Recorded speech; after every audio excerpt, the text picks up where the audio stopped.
Hotep, Black Power. As always, giving honor to the Creator, to the ancestors.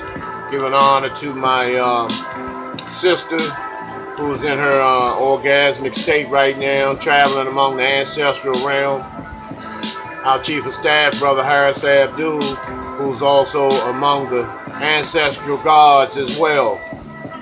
And to all our brothers and sisters who have made their ascensions and who are on the ancestral realm as we speak. Also to all the brothers and sisters all over the planet. May one day we all acquire liberation and salvation. What I want to talk to you about is this punk ass nigga. If it's true, if this is not a hoax or some type of fuckery or some bullshit, as far as some type of game or something about this motherfucker, Steve Stevens, this 37-year-old black faggot. He's also a boule ass nigga too, cause I think he's a Q dog or some old ass licking shit like that. One of them frat boy, fuck boy motherfucking fraternities. Anyway, he's supposed to have committed this Facebook murder and have shot this elderly man in the head. Fatally shot this elderly man. And based on the conversation that was taped of him talking to another one of his so-called buddies, or another fuckboy, that he claimed that he has also murdered 13 others, because of a forward relationship with some sister and his forward relationship with his mother, according to the conversation that he conducted on Facebook, which resulted in him murdering this elderly brother. Now, if this shit is true, suicide that's a coward way out. What should be done to you and how you should be dealt with, is the family the elderly man's family, because he's based on his photo. He's probably a grandfather, great-grandfather, among other things. A very important member of his family and possibly the matriarch of his family. That was just taken out because this motherfucking bitch, this bitch-ass nigga had some problems with a sister.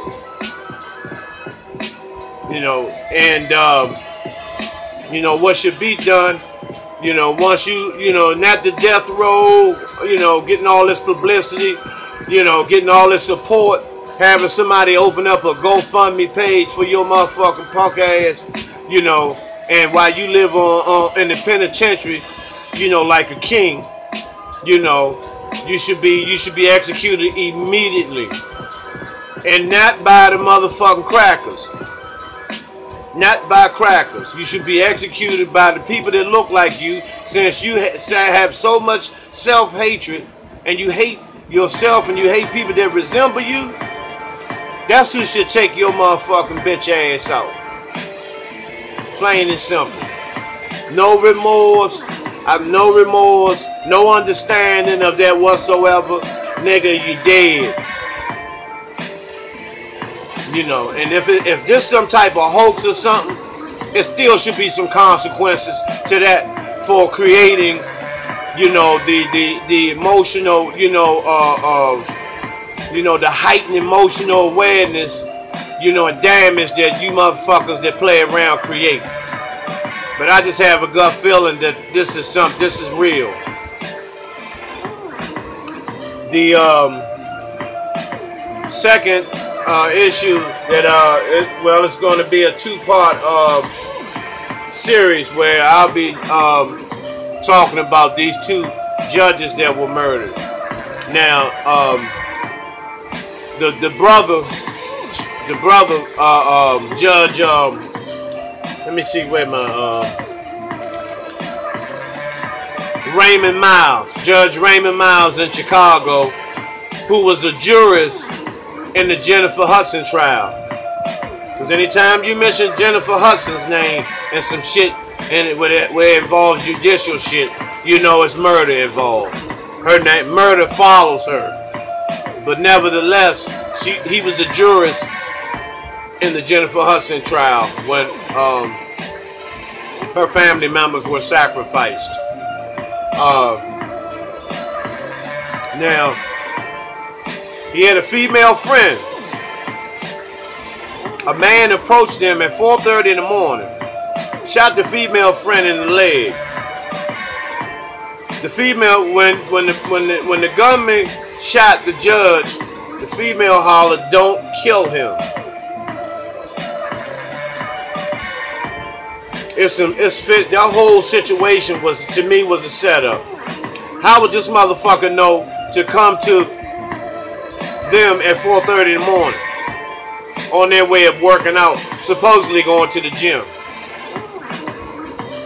And then if there was a conversation between the man and the woman, why wasn't the woman fatally shot?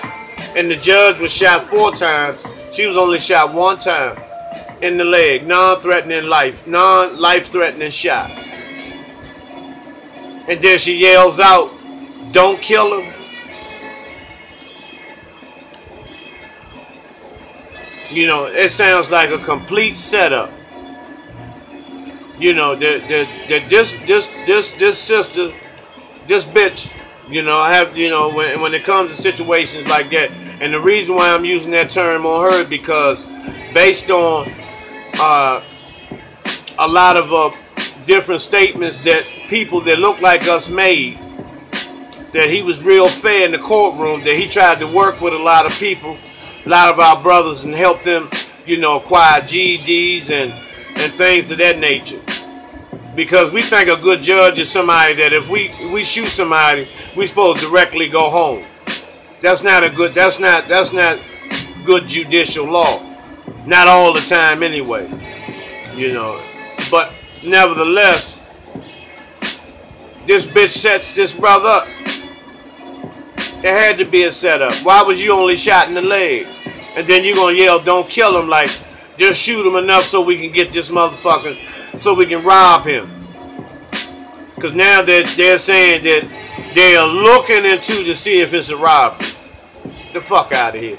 You know, when the crackers investigate niggas, it don't matter what position you play on the field. And I told y'all about that. I told you that. It makes no difference what your position on the plantation is. You are a motherfucking slave and you a nigga to them. So you can't expect no clear investigation. You know, no thorough investigation. That's out. It'll never happen like that. And then you say that you're looking into to see if it was a robbery, meaning you never thoroughly went over the house to see if any of his jewelry, any clothing, whether his safe was open or whatever. You never went in there to conduct an investigation, and it's been I guess about 3-4 days now. So that lets you know the type of investigation that's going on. They really don't care. Because 9 times out of 10, he was probably a fair judge. You know, he probably, made a lot of white prosecutors mad by giving a lot of our people, leniency and breaks and things of that nature. And this is how this is the reaction of these crackers. This is how they act. This is exactly how they act. So, it's a fucking shame that, and then on top of that, you niggas still, you'll shoot a judge that look like you.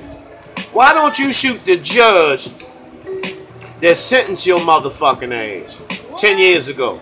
Why don't you sentence the prosecutor that told the judge to put your motherfucking ass away.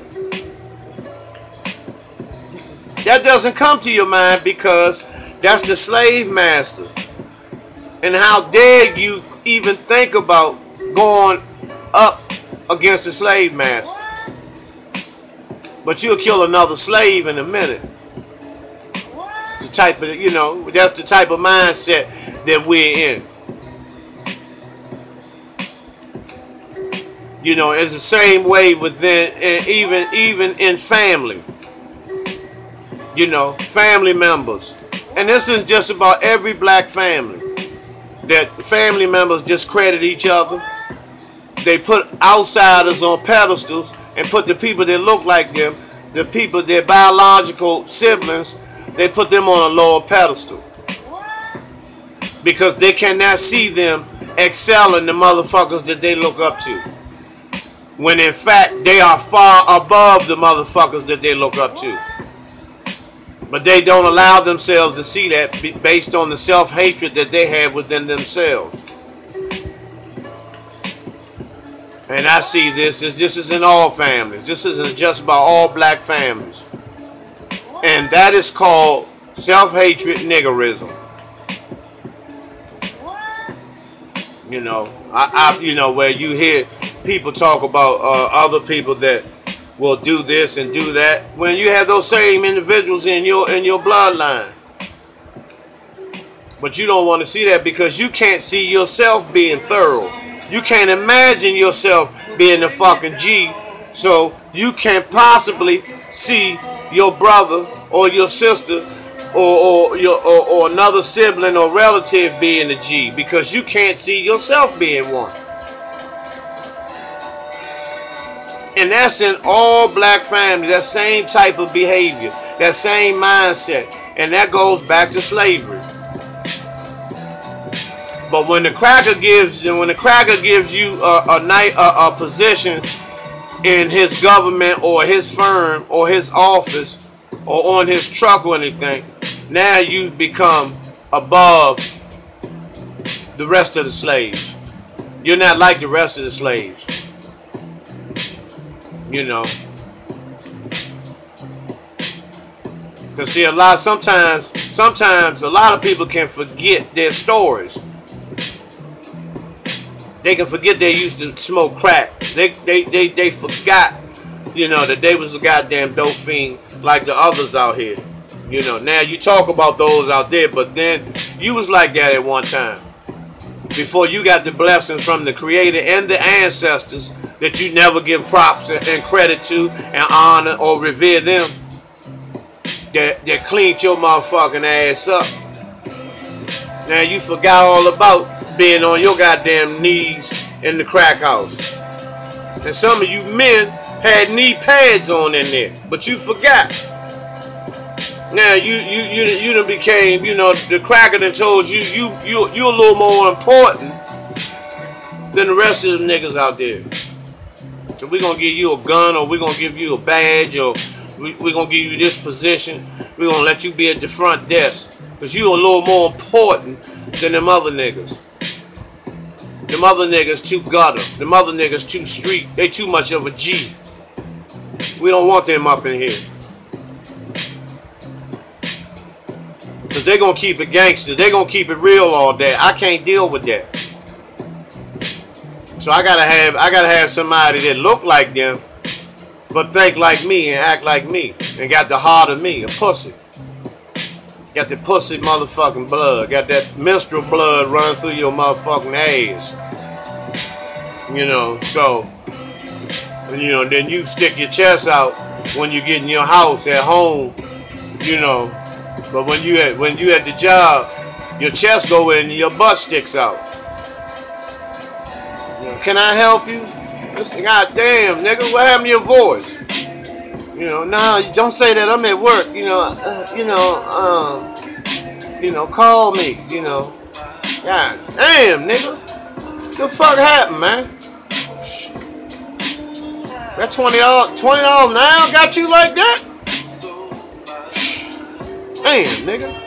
But anyway,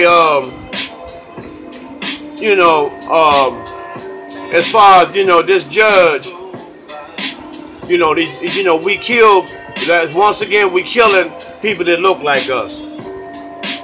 You know, and once again, I'm gonna reiterate that, and I'm gonna repeat this again. Why didn't you shoot the motherfucking judge that sentenced you? They gave you 20, 30, 40, 10 years. Why didn't you shoot your fucking PO, your white PO that can't stand you, the one that sent you back? Why don't you shoot the prosecutor, the one that does the PSI on your motherfucking ass? PSI, pre-sentence investigation, to determine how much he wants you to lay the fuck down and stay out and take you away from your motherfucking wife and children, nigga. And like I tell you, y'all scared of the motherfucking cracker, man. I don't give a fuck what you say. It all adds up, man. It all adds up. And you motherfuckers better get some heart, man. Stop being a living room gorilla, man. Stop being a gorilla and pounding on your chest in front of your immediate family, in front of your siblings. And then you ain't shit outside in the motherfucking street. You don't even count out there. You know, always going on somebody that look like you. And once again, like I said, check your motherfucking record. How many motherfucking crackers have you fucked over? And how many niggas have you fucked over? If you write it down, it's only going to be one side of the paper used. That's going to be this side. You know. And we not talking about beating up white junkie bitches and all that type of shit. I'm talking about white police, judges, prosecutors, probation, parole officers, you know, detectives, supervisors at your job that take hours off of pinching your motherfucking check and you don't say shit. And then when you do say something, he say he always tell you, you know, where the door at and all that bullshit. Them motherfuckers. Yeah, that type of shit is on zero. You know, but when it comes to somebody that look like you, your game is on 100. You're a straight G and all that bullshit. You know, don't get me wrong, I have no motherfucking respect for the judicial system whatsoever. I could care less about it. I hope they destroy that shit. But what I'm saying is that if you wanna put some work in, stop doing it to people that look like this judge. As far as I know, and I may be wrong, but as far as I know, he hasn't demonstrated any type of motherfucking, you know, Uncle Tom type house nigga type motherfucking shit when it came to, you know, people that look like him approaching him, coming in front of him. You know, of course, as a judge, some motherfuckers you gonna have to lay down. There's just no way out of that. For the positions we put ourselves in. You know, but I'm saying, you know, this particular judge has had no, you know, doesn't have a reputation of being a motherfucking, you know, a house slave, a house nigga. And I'll tell you another reason why. Because the investigation is sloppy and half-assed. That lets you know that they really didn't give a fuck about him. You know. Because of probably him standing up and trying to play fair, you know, with his people in motherfucking court. You know, I don't know what cases he had or anything. You know, I don't know. I'm just going by what the facts lay down.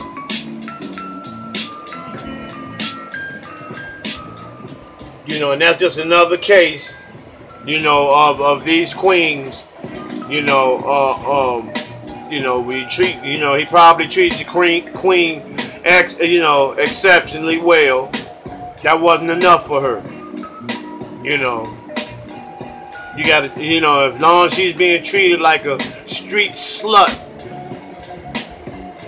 you know, a fucking hood rat, you know, she's completely content with being treated like a hood rat. You know, long as there's hammers around, you know, drugs and all that, all this commotion and ruckus, you know, and all this shit, death and all this shit around, you know, she's happy. You know, a lot of them in their element when it's like that, because they don't know what it's like to be treated like a real woman. That's true. You're too soft if you do that. A lot of times, not all the time, a lot of times when you treat some of these queens, these black queens, like they're supposed to be treated, they look at you as you saw, I can run over this nigga. He head over heels for me, because ain't nobody ever done that. Ain't nobody ever done this for me. This motherfucker does everything for me. You know. I ain't never had nobody run no bath water and put roses and all this shit and, you know, powder on the bed and, you know, just respect me. Not putting his hands on me, not calling me a bitch, not cussing me out. You know, not being hard to please. I ain't never had that type of shit in my life, ever. You know, as long as he go upside my motherfucking head, then that's an indication that he really cares about me. You know, that type of hood rat shit. You know, who's that bitch and who in the fuck is that on the phone, nigga? And, you know, I'm not, you getting the fuck out of here. You know, all that type of nigga ass, dirty ass, you know, sick ass motherfucking shit, man.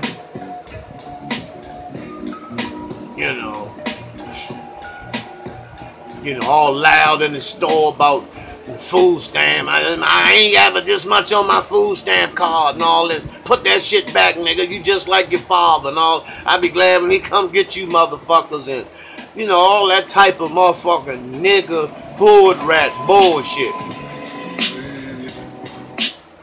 You know, and I'm just using these things as an example, because a lot of y'all, for real, deep down inside, you know, a lot of y'all don't like what I'm saying for real, but you know the shit is real. You know, some of y'all might try to laugh it off and all that shit, but you know the shit is true. This shit is true. You know, but I'm gonna come back to y'all shortly, and we're gonna discuss, you know, the sister, the queen, the judge, female judge, black female judge that was lost her life, and we're gonna get to the bottom of that, because it's more deeper than the brothers situation. You know, may both of them rest in power. You know, but at the same time, you know, some issues are more in depth than others. Some are just obvious, you know, and some need to be a deeper look has to be taken, you know, to see and get to the core issues and get to the bottom of the situation. You know, so I'll be getting back with you all in a minute. Hotel Black Power.